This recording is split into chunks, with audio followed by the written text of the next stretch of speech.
Anyway, I was asked by Mark to cover a topic that when I first started racing I really didn't know anything about, and I'm not sure that I do now either, but over the years maybe I've acquired a little bit of knowledge, and at least I'll share you some good stories. And the topic is defining your own success, and I think we all try to wrestle with that, and I certainly don't have the answers all the time. It's something that I struggle with, and the athletes that I coach are always trying to go through reminders on what works. And in addressing this topic, successful people, I always admire people in any profession, not just athletes, that when they're kind of in that realm, everything ticks. And what is that realm when everything ticks very, very well? It's really being in the moment. And you can almost see, an athlete when they're performing well. They feel it, they taste it. You see it on their face, and certainly in this sport where we have an opportunity to see people for a while they're exercising, whether it's Olympic distance or half Ironman or Ironman distance. When people are in their groove, they're not thinking about anything else. And we've all been in that situation many, many times in training, and certainly hopefully had races where you are just in the flow. And that sort of successful feeling, we all like to try to garner it and keep tapping into it. And sometimes we can't really define how we get there. One of the biggest problems and obstacles that we have is that we all have an innate number of fears. And in looking at those fears, I certainly had them in going through my career. There's kind of four that are very recognizable. The first one, and for a lot of you that are just beginning, and just out of curiosity, how many have never done a triathlon but you're here at the expo?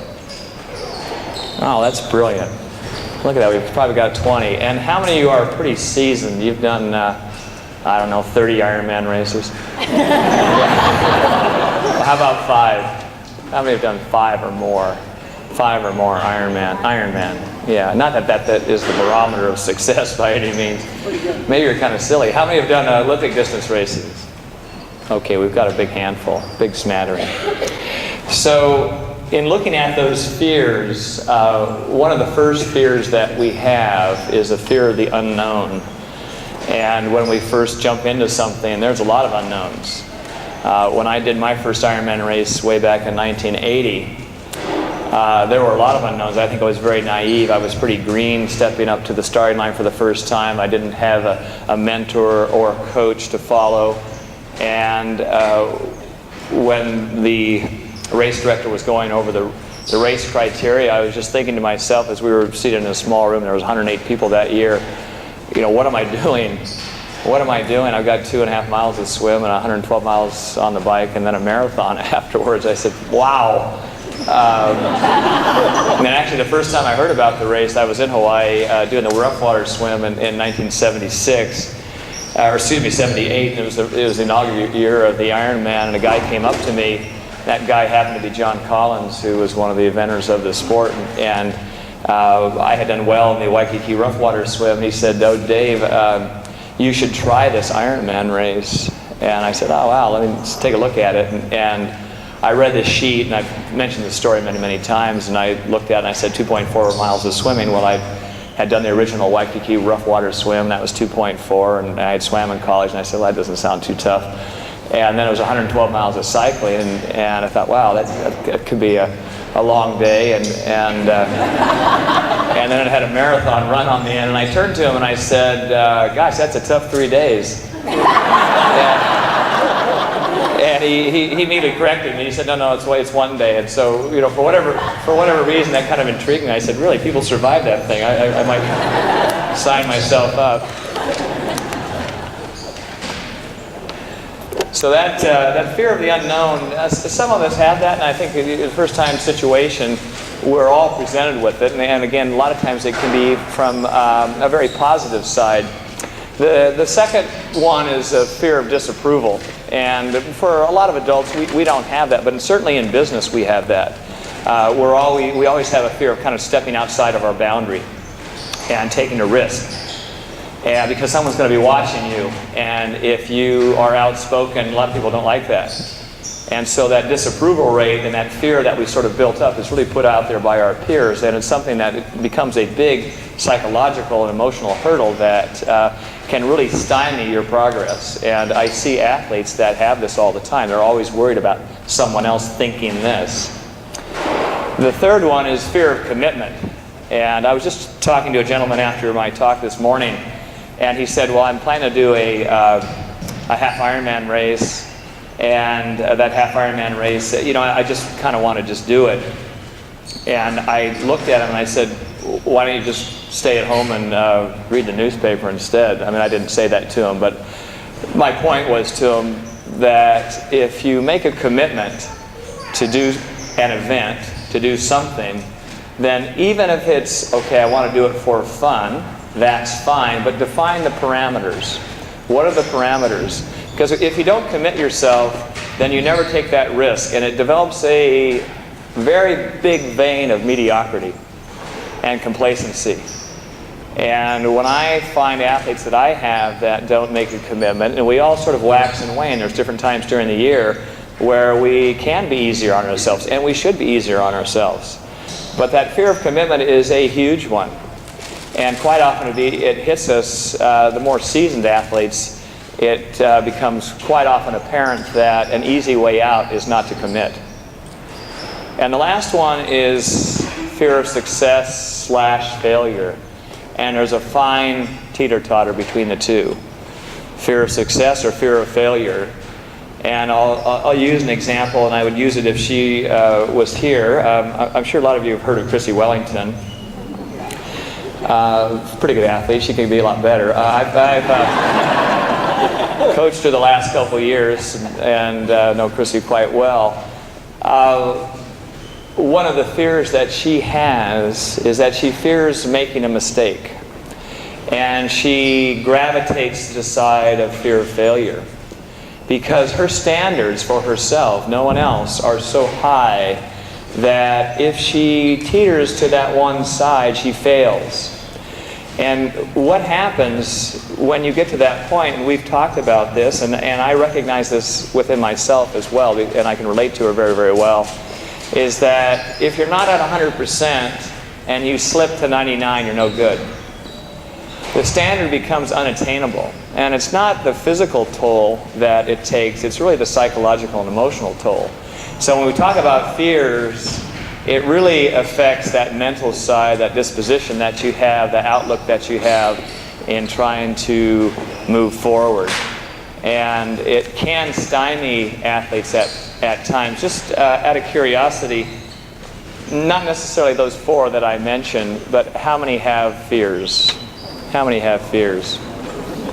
Okay, come on up here in front. Let's bring them up now. No, I'm just kidding. I wouldn't do that. I might talk to you afterwards, though. How do you deal with the fears? How do you overcome these fears? One of the first things that I tell my athletes, and something that took me a long time to really discover, was when you have a terrible day, terrible race day. How many Ironmans have I been to where I didn't race, and I've seen athletes seemingly falter, have their worst day of the year. Everything they've trained for, and it doesn't work out. I always ask my athletes, what did you do well? What did you do well? And it catches them off guard. They don't really know how to respond to it. Because their first reaction is a very reactionary response. I did terrible. I did dreadful. It was awful. It was a miserable day. And usually when you go back and you dissect your day, starting from the night before, the morning of, and a lot of times when you recognize what you did well is quite often you might have been giving energy to your family or your friends, or they're giving energy to you. That's a good thing. And we tend not to recognize that when we don't perform well. We can look at each individual element of our race. If we look at the start of the swim, oh, my goggles got knocked off. That just did it. That was terrible. Well, what happens in a workout if your goggles get knocked off? You put them back on. You put them back on, you get going. You don't even think about it. But in a race, boy, that ended my race. That was terrible. You have to kind of recognize the silly things that become a huge anvil on your shoulder, and overcoming those fears that you have and really kind of define your success, sometimes in really looking at it in the practical side, all of a sudden, really dilutes the negativity of what you actually did. Another favorable thing that you can do is to try to cap your worry time. How many worry about something, and then finally when it comes to think, gee, I spent 2 weeks, 1 week, the last 48 hours just worrying about it, thinking, beating myself up. I didn't sleep for a couple of days, and then when it happened, you think, oh, well, that was kind of silly. How many do that? Well, quite a few of you. You know why? Because there's a lot of type A people in this room.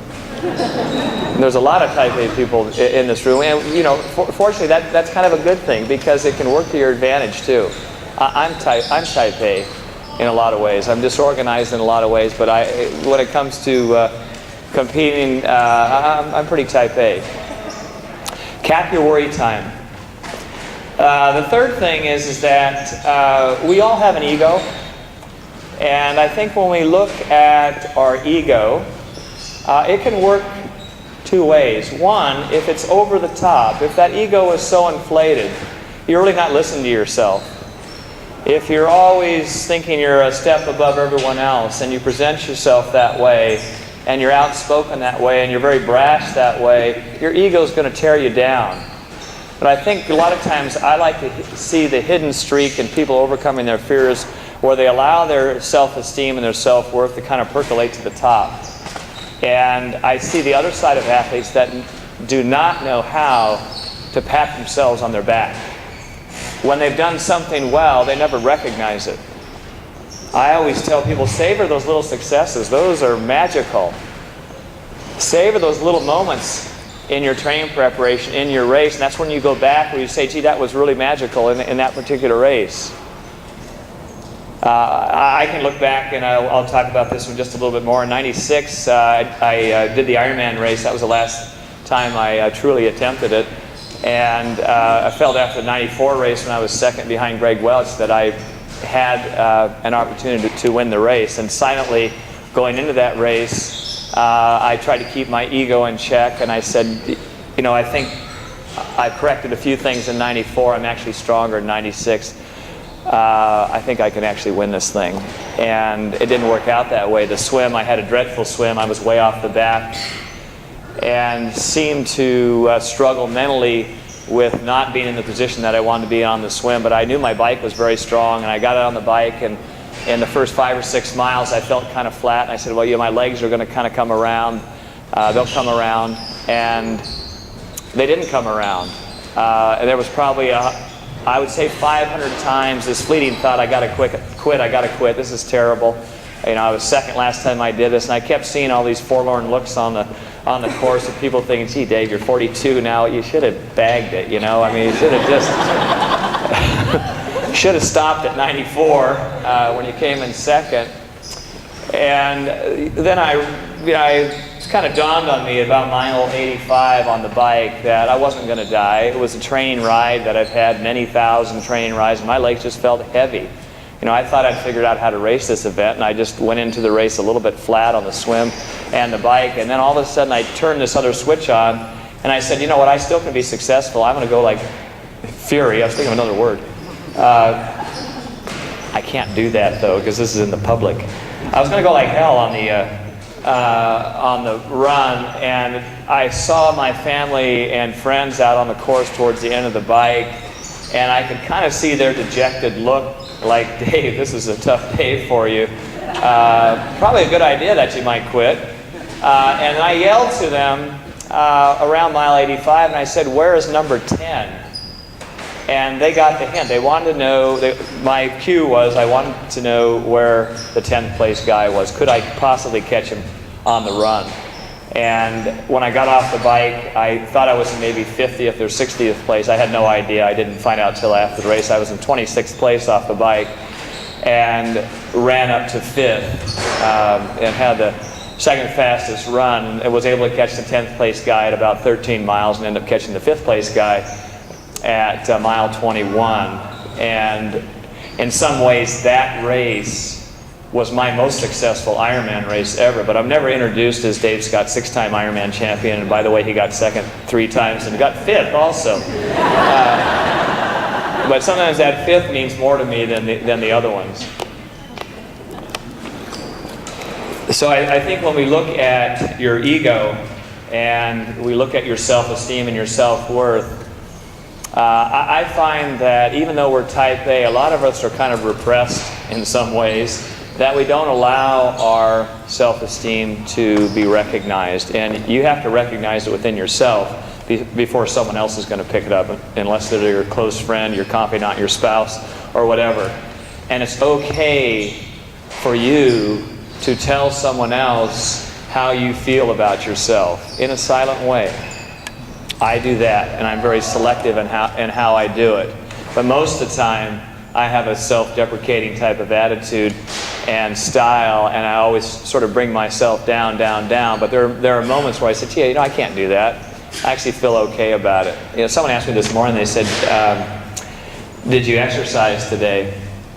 And usually sometimes I get the question, hey, what are you doing now, Dave? Do you exercise anymore? And I said, well, could you just flatter me for a minute? All right, you want to see my abs? Yes, I exercise. So I ran 7 miles this morning and did some strength stuff, and I'm going to swim in this glorious pool sometime later today. But I need to do that for my self-worth. And I don't tell many people, I just told you, but it only came up because it came up this morning when someone asked me that sort of silly question. Other things that we have that tie into your fears that really sort of stymie your ability to be successful is that we can develop insecurities. And we all have insecurities. I have them in certain facets of my life. And I think just looking at the athletic realm for all of you is that a lot of times when we have more information on how we're going to do and how we're going to perform, we become more insecure with ourselves. When you go into an event, as I did in 80, and for a lot of you that are going into your first event or you're stepping up your distance, that fear of the unknown, it can be a positive, because if you're positive about what you've done up to that point, well, just turn that leaf over just a little bit more and you're going to do well. But I think when we have those insecurities, it has a tendency to heighten that fear element. So what do you do? What do you do? How do you sort of contain the fear? I found the easiest way in coaching athletes is that we have to have boundaries. And when I talk about boundaries, if you allow yourself to contain yourself, and you contain yourself by having physical boundaries, and you also contain yourself by having emotional, spiritual, mental boundaries, then all of a sudden that ability to push the right button to be successful becomes easier. When we don't put the expectations on ourselves, it comes back to that lack of commitment. And all of a sudden when you put a boundary out there, there's a fine line between what a boundary is and what a goal is. And they overlap each other. And what I like to tell my group of athletes back in Boulder is that when you're setting a goal for yourself, there's a couple of easy things that you can do. One is you set it really short term. Set it every 10 to 14 days and write it down. If you write it down, then you've made a commitment. And most of us, when we set a goal, it's not really tangible. We say, well, I want to do this. And it's sort of a fleeting thought, and it comes back in, and then it disappears, and it comes back, and then you kind of lost time. But if you actually put down the date and you put a little byline next to it, and you have a goal, it becomes very tangible. And that 10 to 14 days, you're looking at it. You can put it on your refrigerator, you can put it on your laptop, you can put it in your back pocket, wherever you find that it's easy and it's accessible. You'll find that it'll remind you that your goal is this. In talking to the group this morning in the Half Ironman program, I use the example that if you have time off, you're injured, you have family commitments, and you have a block of time where your training has kind of gone downhill, there's a magical thing about your physiology that a lot of things can change in about 10 days of exercise. And athletes always say, well, gee, I had a bad da-da-da-da-da, I got my race coming up, and I said, how many days do you have left? and they say, oh, I've got 12, and I said, you got plenty of time. You got plenty of time. So make the change, write the goal down, and then the second part is to tell someone. Once you share that with your training partner, your confidant, spouse, or whoever it is, and you actually tell them what your goal is, and it sounds really silly, but it's very, very effective. And because they're aware of it and they're going to ask you about it. You may have a long-term objective. I want to race well in such and such a race in August or September or October, and it's great to have that year-long objective. But if you have those little tangible goals, that becomes huge, gigantic. And that ability to all of a sudden have boundaries on what you're doing becomes more definable. I've had the opportunity when I was racing, and a lot of you that have been around for a while know the history in this sport and certainly know the characters in the sport. I just wanted to mention 3 that really helped define my success through my years. And Scott Molina, one of what was called the Big Four, was the youngest of the Big Four, and Scott is still competing. And we're all in our 50s now, which is hard to believe, but here we are. And I'm the oldest of the Big Four. Scott was a guy that was such an anomaly. I remember when I first started, I said, if I can do more than anyone else in training, I thought more was better. I'm going to do the Ironman, so I'm just going to train, and make sure that I add 10% to those numbers and tell my competitors that I'm doing that. Well, Scott Molina came around, and all of a sudden, he just knocked my socks off. He was doing 25% more than what I ever could imagine.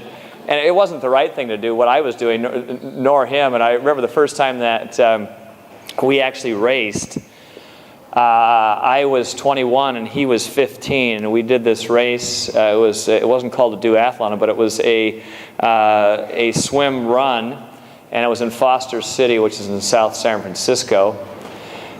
And I got out of the water and I said, gee, I got a lead. This is amazing. And I just kind of started running. I was a collegiate water polo player and swimmer, but I was running kind of on the side, and I continued to pull away from my competitors, and I finished, and I said, gee, I won this event. And then as the minutes went by, someone came up to me and they said, did you see the guy who won? And I said, no, wasn't it me? And they said, no, it was that 15-year-old prepubescent kid, that Scott Molina, who came out of the water miles ahead of everyone else and just took off on the run. I never did see him. So that was my first introduction to Scott Molina.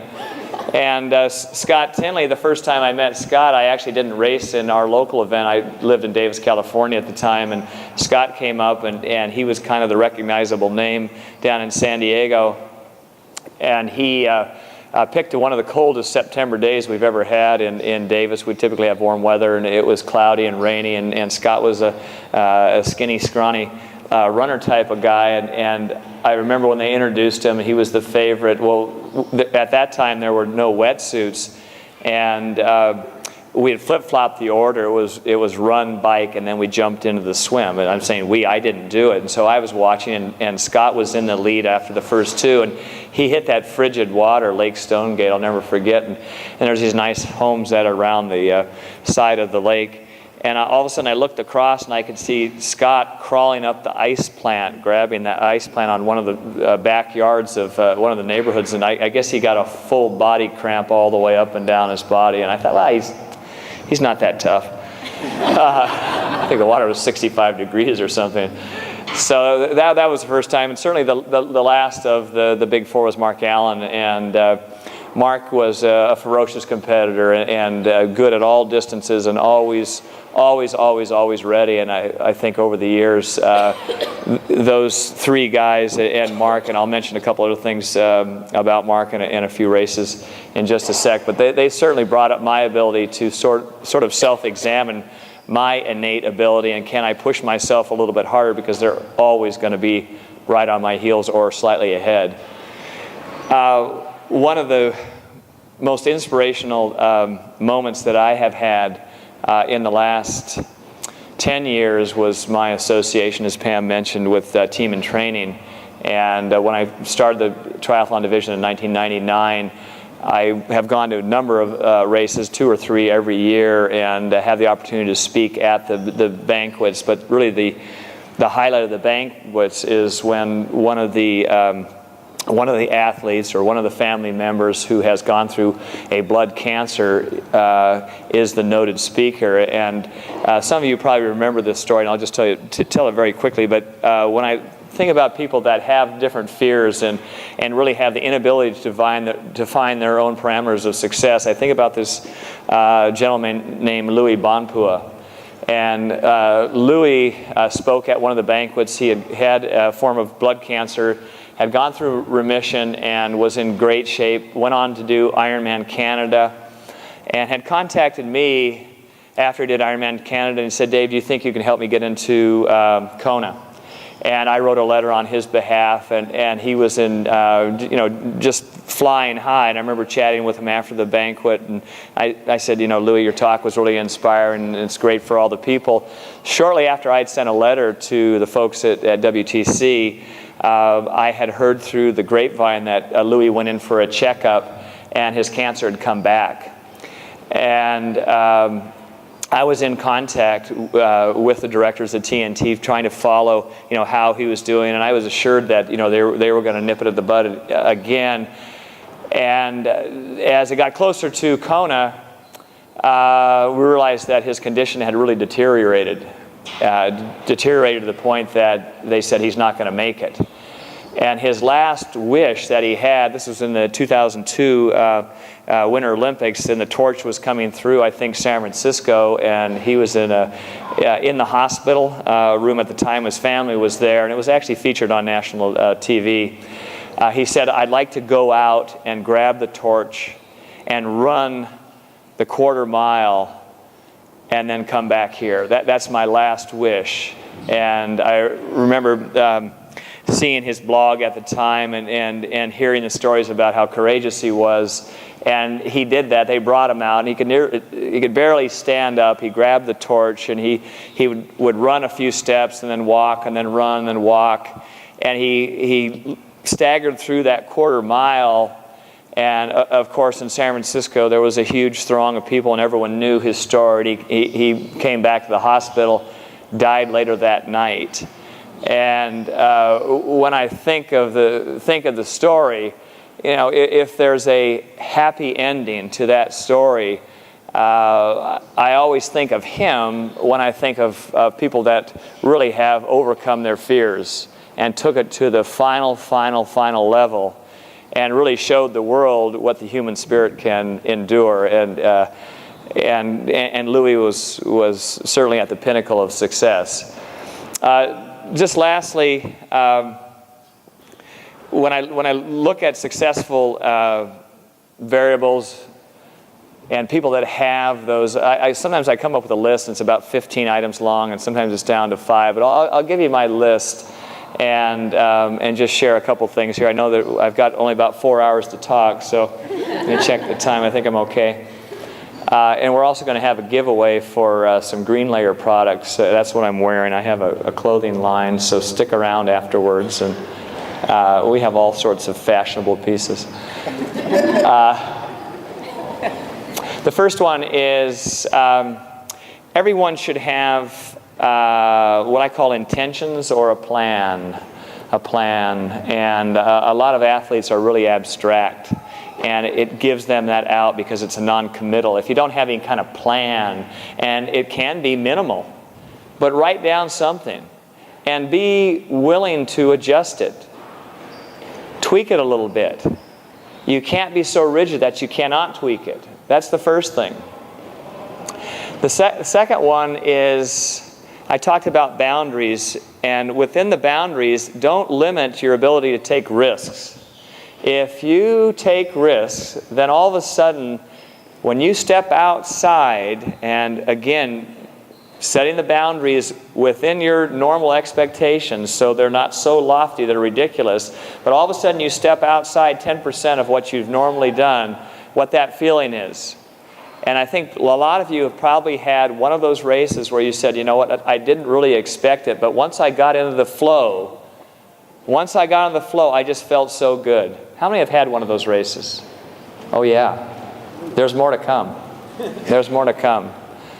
So be willing to take a risk. Be willing to take a risk in your workouts. You know, people always ask me now, they said, well, do you still like to swim, bike, run? I said, yes, I enjoy all three of those. And can you work as hard as you normally did, you know, for all those years? And I said, yeah, I still do the same thing. I get in the swim lane with all the fast people, and I barely hang on to the back end, and they beat me up every day. And, you know, my goal is just to extend myself as far as I can. And I kind of look at it, so I've only got 40 minutes where I just got to punish myself. I can do it, I can do it, I can do it. And it's always a game. And I think when you think about taking risks, it becomes a real positive game. The third one is make sure that you keep your faith in yourself. I think sometimes when we lose faith in ourselves, we lose the ability to keep driving ourselves forward. Faith breeds the highest probability of success. When you have that internal faith within yourself, you're going to be able to pick yourself up when you're down and say, okay, I struggled there. Failure or not succeeding or not making your goals or not following your plan doesn't mean that you have failed, that you're not successful. The people that are successful still have faith within themselves. And they're able to override that and step out of that. Savor those successes. That's the fourth one. Savor the successes and the little ones along the way. The fifth one is, and I've always found that this is probably the easiest one for me, is maintain your sense of humor. Maintain a little bit of lightness.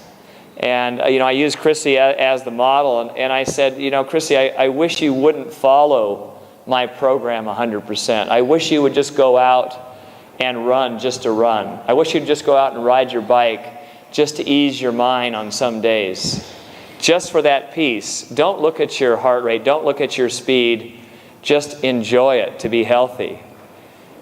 Because the rigidity of a program and not having that little bit of levity or lightness doesn't allow a person to do that. I'll use an example. When I was coming back for the 94 race after 1989, I was second to Mark. Ooh, that hurts. I'm not going to talk about that one too long.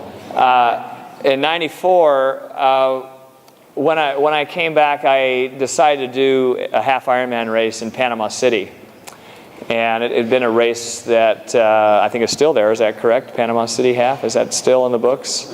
I haven't been there in a while. Some of you are nodding your heads. And so there was a lot of fanfare about me coming back to doing Hawaii after 5 years. And I remember I was featured on the cover of Inside Triathlon, and I was wearing like gym clothes. There was no, I didn't have, all my sponsors had left, and you know, I had just found some old clothes from college and said, oh, I'll wear these for the photo shoot. These look great. And right before the race, I was able to get, and I won't mention the name, I was able to get a bike sponsor. And one of the principal guys who I was dealing with said, hey, Dave, I think we're the same size. How tall are you? I said, about 6 feet. Oh, yeah, and your weight's down. I bet you can ride my bike, because they wanted me to ride this bike. And, of course, I've advised athletes, never change your equipment, particularly right before the race. So I did that, and that was not a good idea. I said, okay, good, yeah, send me that new bike. So they shipped the bike. I'd never been on, never seen it. It came, I didn't even take my bike to Panama City. It came out of the carton. I tweaked the seat a little bit and the angles, and I rode it one day before the race. And I said, yeah, it feels okay. And then when I got in the race at about 25 miles, and I'm not predisposed to cramping. I've had a few cramps in my life, but nowhere near this one that I'm going to tell you about. I got a cramp, and I could feel it coming on in my hamstring, and it started radiating up my glute and my low back. And I said, oh gosh, this is not good. And so I was standing up a lot. It's a flat course, and then all of a sudden it just hurt to just do a revolution. And it seized up so badly that I almost had to jump off the bike, and I got off, and I remember putting my hands on the seat and trying to bend over and stretch it, and everything was just totally locked up. It took me 10 or 15 minutes. Of course, droves of people were going by. And you know, the pros, which I was in, they were miles ahead, and now all the amateurs were passing me. And I got on my bike and I rode about 5 or 6 miles, and it tied up again. And I had to do this 3 or 4 times. And finally, when I came into the transition area, the announcer was, I think he didn't really know what to say, but he still tried to have the level of enthusiasm as if I was winning the race. And they said, "Here comes Dave Scott." And of course, all the running shoes were gone. And you know, I was the last guy in there. And there was probably 300 amateurs that have already come in and out. And as I came in, I just thought, oh gosh, this is just so embarrassing. This is terrible. And I got off the bike, and I started to rack the bike, and my whole backside seized up, and it threw me down onto this, you know, 100-degree asphalt. So now the announcer said, "Well, there's Dave Scott. He's down there. He's on the ground now. He doesn't look very good." And you know, I think people were apprehensive about coming over and sort of helping me, like, you know, should we take you to the grave, or are you going to try to run?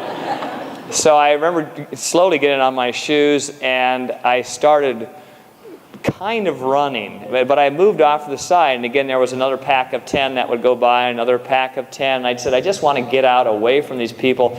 Maybe this cramp will start to loosen up. I want to finish this 13.1 miles, all right? I want to get this half Ironman under my belt here and really put it on my notch here as a great race. So as I was off to the side, 2 guys came by. I would say they were in 300th place, and now I was in 302. And they turned to me, assuming that I had won the race. They had no idea. And they turned to me and they said, "Hey, Dave, just stretching it out, huh?" And I sort of sheepishly said, "No, I'm a little bit tight." They didn't know how to respond to that. Anyway, I was eventually able to run, but I had soreness in that calf for a long time. I think back at that situation. At the time, it wasn't terribly funny. My point was that if you allow a little bit of lightness and levity into your program, that eases things dramatically. Just a couple more. When I did the '89 race, and I kind of look back at that particular race. I'd won Hawaii 6 times, and Mark was having a stellar year. We had raced together in Australia in April of 1989, and it was about a 3/4 distance race, similar to what Nice was years ago. About a 3K swim, 120K bike, and a 30K run, 18.6 miles on the end. And I had a great swim and had a tremendous bike. And then all of a sudden, at about 6 miles, Mark, and I think to this day, had one of the most outstanding runs ever in the sport. He ran a 5:20 pace, 5:22 pace for 18.6 miles, and he went roaring by me and went on to win the race by about 3.5 minutes. So in '89 October, that was the next time that we were going to meet, and it was on the battlegrounds of Kona. And in the press conference before the race, I was confident about my ability. I knew Mark was ready to race, and I was asked in the press conference, and it wasn't pointed out to me for years later because it was, I guess, somewhat arrogant at the time with the way it came off. One of the reporters said, "Dave, what do you think you can do time-wise this year in the race?" And I said, you know, over the years I've been pretty darn consistent on the swim. My swim feels very solid. I was 50-21, 50 minutes and 20 seconds, almost to the second in 3 races, and 50-40 or something in another race. And I said, you know, I think I can go low 50s. And how about the bike? And I said, well, I know I can average around 25 miles an hour. I think I'll be at around 4:36. And they said, how about the run? And I said, well, the run, I'm truly confident that 6-minute pace, 2:37 high, is doable. And the person that answered or asked that question said, do you know that adds up to, with transitions, you know, 8:06 or 8:07? And I remember I looked at him, I said, oh, really? And I said, well, that sounds reasonable. And Mark and I kind of joked about this years later. And he said, as soon as that came out, and you said 8:06 or 8:07, Mark says, gee, I've got my work cut out. And obviously he wasn't intimidated by my comment, nor was it a direct dig towards him. It was just inner confidence that I had. And my point that kind of parallels faith is that to maintain that inner confidence, and sometimes you share that and sometimes you don't. Maybe I shouldn't of that particular year. The last two that are on my list for defining success is that, and I kind of alluded to this just a minute ago, is that I think everyone that has the opportunity to dive into this sport, and obviously I'm incredibly biased. I did my first race, as Pam said, in 1976, so I've been around a long time, and I think that you have to have a passion for what you're doing, and the passion should really stem from being healthy. And all the other things that go along with it, your training group, the races that you have, the half Ironman, those are all the extras. And I think once you establish a healthy lifestyle, and I don't mean just the physical side of it, because I wrestle always with the emotional and mental side of it. And I find that because of my makeup, that I always want to be perfect. I'm not perfect at all in a lot of different ways, but some of the areas I want to make sure that I deliver the best message or whatever it is. And that's a very, very difficult standard. So develop a passion for what you're doing.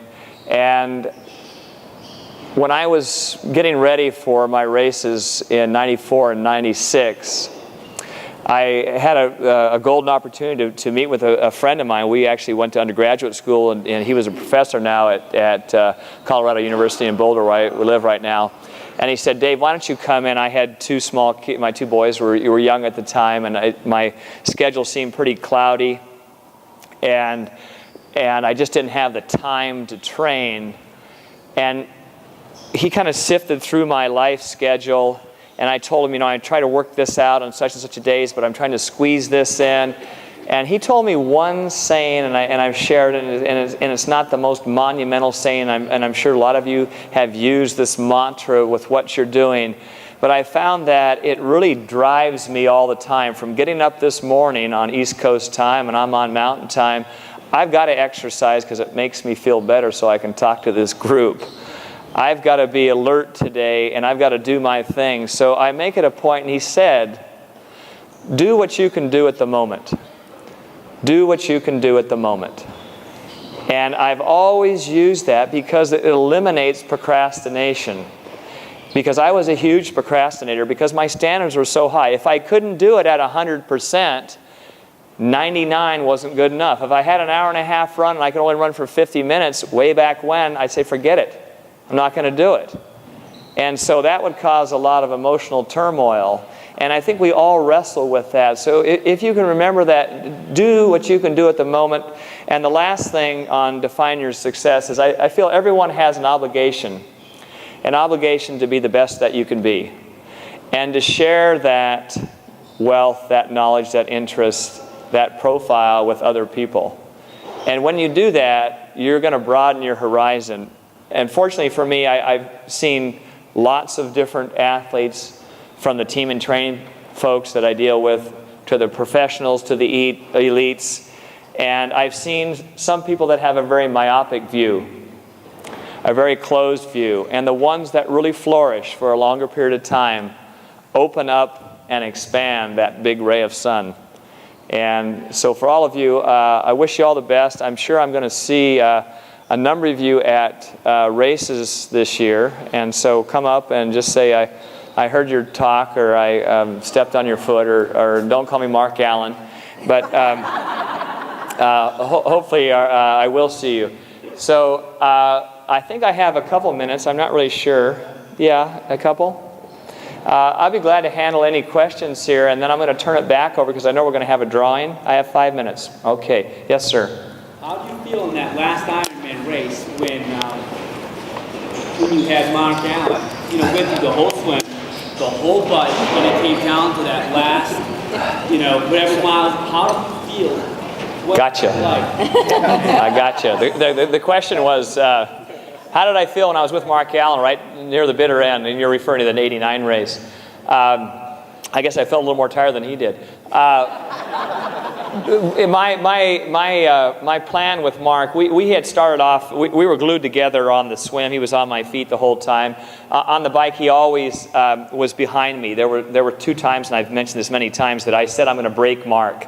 And one was around 80-something miles, another one was around 95 to 97 miles, and I wanted to go 3 miles virtually as hard as I could. I never saw his face, I never could see his cadence, his body language, and I felt great on the bike, and I felt if I had those 2 moments, one physically just to break him, and psychologically it would be over with. And I tried those 2 times on the bike, and it didn't work.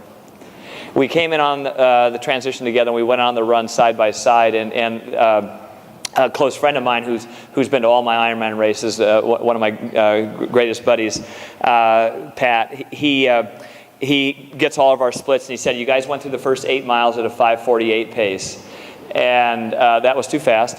But I felt good, and Mark obviously felt good, and at all the aid stations after mile 3, Mark made a very aggressive, assertive move, a legal move, and to this day, I think, gee, why didn't I do the same thing? Because I actually thought about it at the turn point that I would be on the inside. He came on my inside, so at all the aid stations, he was able to grab the aid from the first person. I would fall back about 10 meters, get the aid, scream at him, and then surge back up. And so I had about 22 of these surges. And so to get to your question, at the top of Palani Hill, those of you that have been over to Hawaii, there is a kind of a long grade. It becomes a pretty significant hill, and it actually comes at the mile 24 mark in the run. I said, when I get to the top of the hill with a 1.5 miles plus to go, I'm going to break Mark. I have really unsightly, terrible running form, but I can run downhill pretty fast. And Mark is a beautiful runner, and I didn't want to wait to see if I could out sprint him in the last 200 meters, which I didn't think I could do. So I wanted to try to wear him out on the descent. And that picture is $100. Sorry, I'm kidding. So right before that 24-mile mark, I had fallen back to get the aid, and it took me about 3/4 of a mile to close that gap. And I remember shaking my hands out, and right at the base of the hill, that's when Mark made his move. And when he made his move, for each step that he took, he was gaining 6 inches on me. And next step, 6 inches, 6 inches. And my first reaction, as I've said this many times, was, hey, Mark, wait a second, I'm going to do that to you in just a minute. Now, hang on. And my second was, I got to go. Get it. He's making the move. You got to stay with him. And I couldn't answer it. And we got to the top of Palani Hill, and Mark had 30-odd seconds on me, and I knew the race was over with. He was flying, and even though I could take a car going down that hill, I'd never catch him. We finished 50-odd seconds apart, and my world record at the time was 8:28. Mark went, I think, 8:10, and I was 8:11. I don't even know the times, or 8:10 something, I guess. And the run times that year, there was no chip timing. Mark's actual run time was 2:38.50 something, and mine was 2:39. It's in the books as 2:41, I think, or 2:40. So we ran pretty well, but I didn't run 6-minute pace. If I'd run 2:37.50, like I said in the press conference, I would have beat him. Coulda, woulda. Yes.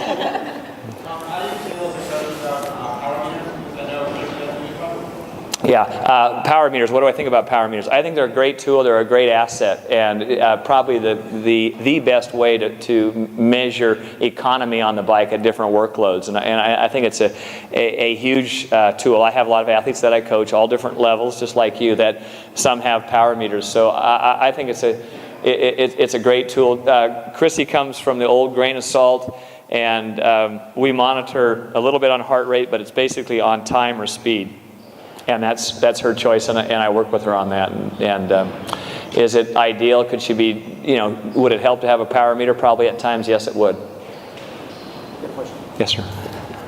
Been in the sport for about 26 years. What advice can you give to us older guys who see our times going down? Yeah. Just not as much as it used to be. His question was, he's getting old, and he kind of threw me into that as well. What advice do I have as we age? I think the biggest thing is that a lot of times when we age, we use age as a crutch at sometimes, and I'll be very specific. It allows us to feel as though all the sessions that we do can just be moderate. I'm just going to do everything kind of aerobically. And what happens is that we end up losing a little bit of muscle mass. And when you lose a little bit of muscle mass, even though you maintain your same body weight, your productivity or efficiency goes down. So you have to maintain at least 1 or 2 sessions of higher intensity each week. That's key. The second thing is that everyone in this room, and it's sort of a blanket statement, should be doing some form of injury prevention or strength training. And some of that injury prevention or strength training that you're doing needs to be at a higher intensity, where you go to muscular fatigue, not failure, but fatigue. And I mentioned to the group this morning that if you're doing that and you're doing full body exercises, that you elevate HGH, human growth hormone, naturally, and you also elevate testosterone, which helps burn fat and develops lean tissue. So if you do that, that is a huge plus. Got to eat well, sleep well, and there's a few other things in that book that I'll share later. Okay, how'd that cover it? Good. I think we're about done. Maybe I'll handle one more question, a quick one, and then I'll wrap it up here. I know before you all leave, if you have time, we're going to have a drawing, or Mark has a couple announcements. Any other questions, comments? Okay. I'll turn it over to Mark. Thanks for your attention, your time, and I'll be chatting with you later.